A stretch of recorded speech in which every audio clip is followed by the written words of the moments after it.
لا تنسوا الإعجاب بالفيديو والاشتراك بالقناة وتفعيل زر الجرس ليصلكم كل جديد.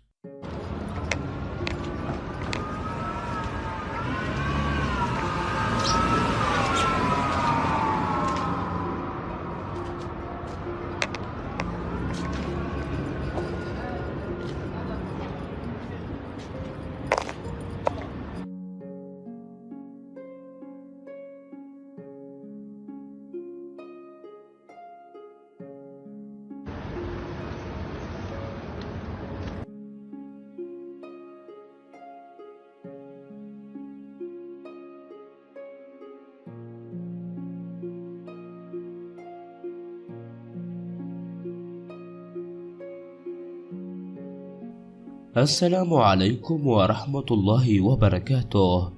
محامية الفاشينيستا الكويتية داهسة الشابين تقدم بلاغا ضد الموتى.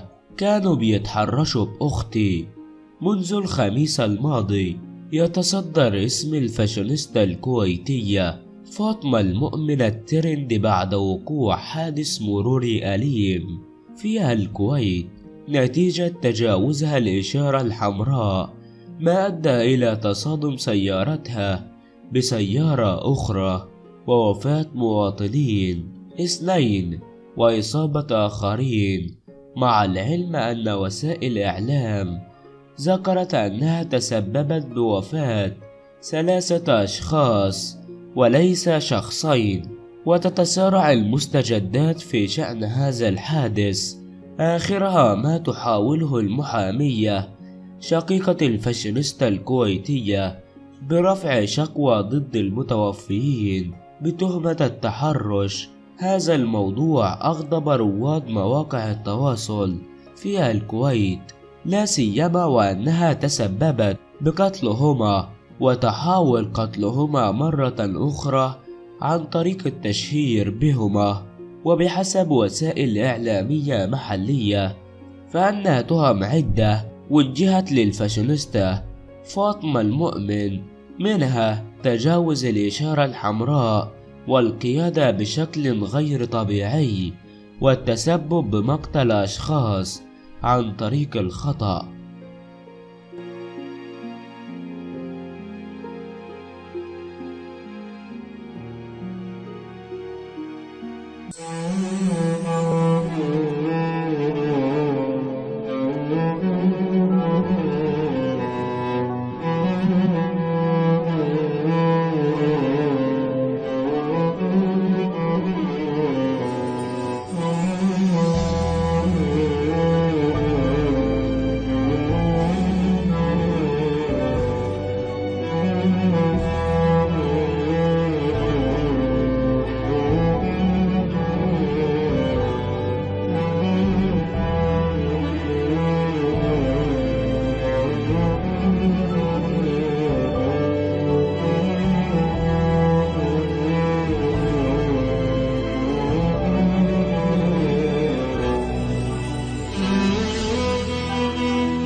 وصاخة السوشيال ميديا اللي احنا نعرفها تسببوا في كارثة ما هي سهلة.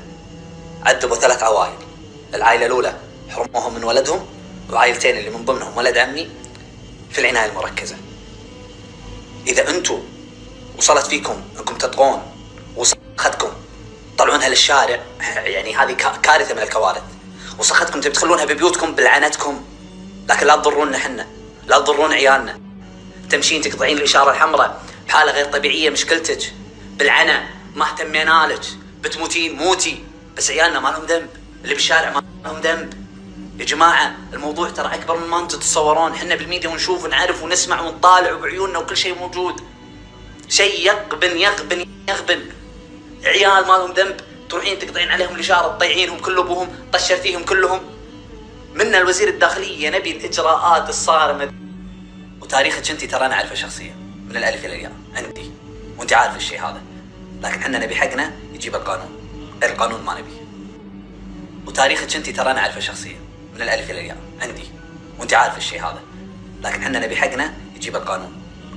الشيء المحزن جدا ان في عينات تروح تتوسط الناس فاسده سبب في وفاه شخصين وشخص في العنايه المركزه بين الحياه والموت، نسال الله ان يشفيه ويقومه بالسلامه لاهله، وهم ما زالوا يبثون الفساد، ما زالوا يدخلون في الفساد.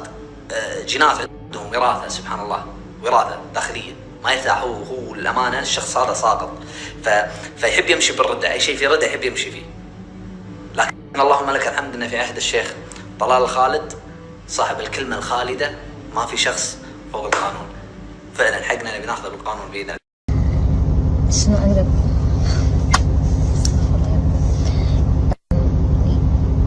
ما في يعني كلام اقدر اقول لكم اياه. اشكركم على اللي سويتوه صدق. and وايد صعب getting back to life and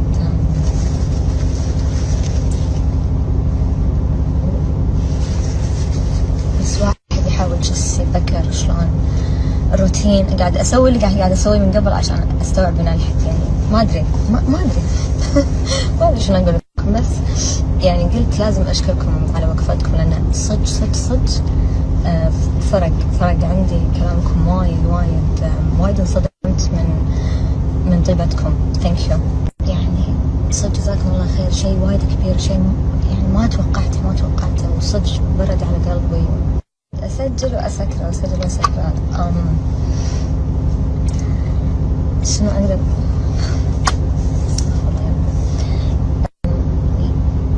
ما في يعني كلام اقدر اقول لكم اياه. اشكركم على اللي سويتوه صدق. and وايد صعب getting back to life and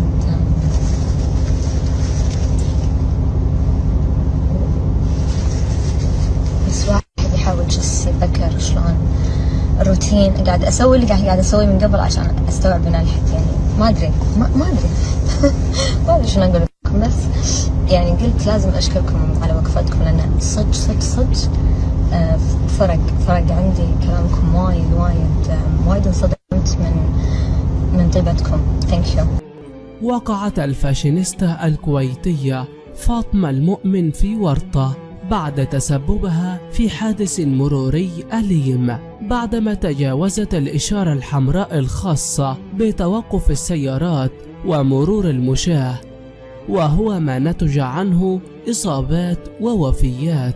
حتى الآن لم تكشف التحقيقات عن التفاصيل أو تعلن الجهات المسؤولة عن توابع الحادث أو الإجراءات التي اتخذت في حق الفاشينيستا الكويتية، وإنما ضجت وسائل التواصل الاجتماعي بالحديث عن فاشينيستا كويتية تسببت في مقتل شخص بسبب ما أسموه سواقة متهورة، وتجرى الآن التحقيقات في الحادث، إلا أن الرقم الدقيق للوفيات والمصابين لم يصدر من الجهات المختصة بعد، وسط حالة من التساؤلات حول مصير الفاشينيستا الكويتية والحالة التي كانت عليها وقت وقوع الحادث. وذكرت بعض حسابات كويتية غير رسمية تفاصيل الحادث، فكتب حساب يحمل اسم المجلس: المواطنة الفاشينيستا المتسببة بوفاة مواطنين تجاوزت الإشارة الحمراء عند تقاطع السور مع الملك فهد وكانت بحالة غير طبيعية، حجزت عن أمر التحقيق ب3 تهم، وهي قيادة السيارة بحالة غير طبيعية والقتل الخطأ وتجاوز الإشارة الحمراء. ولا زالت الفتاة محجوزة ورغم ما تداولته الحسابات، إلا أنه حتى الآن لم تتبين التفاصيل الدقيقة لحادث فاطمة المؤمن الذي تسبب في وفاة وإصابة مواطنين. فاطمة عصام حمد المؤمن هي خبيرة تجميل وفاشينيستا ومدونة أزياء كويتية، تحمل الجنسية الكويتية وتبلغ من العمر 30 عاما، من مواليد دولة الكويت، حيث ترعرعت ودرست مرحلتها الدراسية المتوسطة والثانوية في دولة الكويت، وبدأت في عالم الشهرة عبر مواقع التواصل الاجتماعي منذ عام 2014 ميلادية. قبل شهرتها في عالم السوشيال ميديا، ابتعثت المشهورة فاطمة المؤمن إلى الولايات المتحدة الأمريكية، وقررت أن تدرس في كلية الهندسة المعمارية في جامعة ميامي بفلوريدا.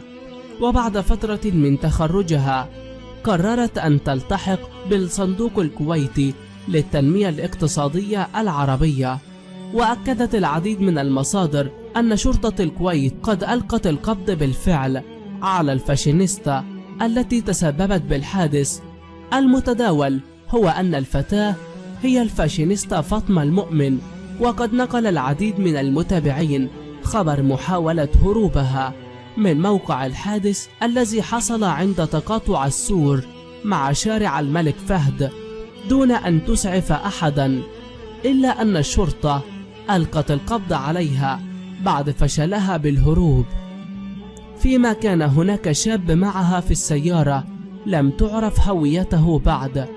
كانت الفاشينيستا في حالة غير طبيعية، وقد نشر الناشط الحقوقي أحمد الميموني بوست عبر حسابه على إكس تويتر مطالبا بمعاقبة فاطمة المؤمن، حيث كتب: رعونة واستهتار، فاشينيستا تسببت بحادث أدى إلى وفاة مواطنين 2 ودخول آخرين العناية المركزة في حادث تصادم بمحافظة العاصمة، وأنباء عن تدخل بعض الوسطاء لإخراجها.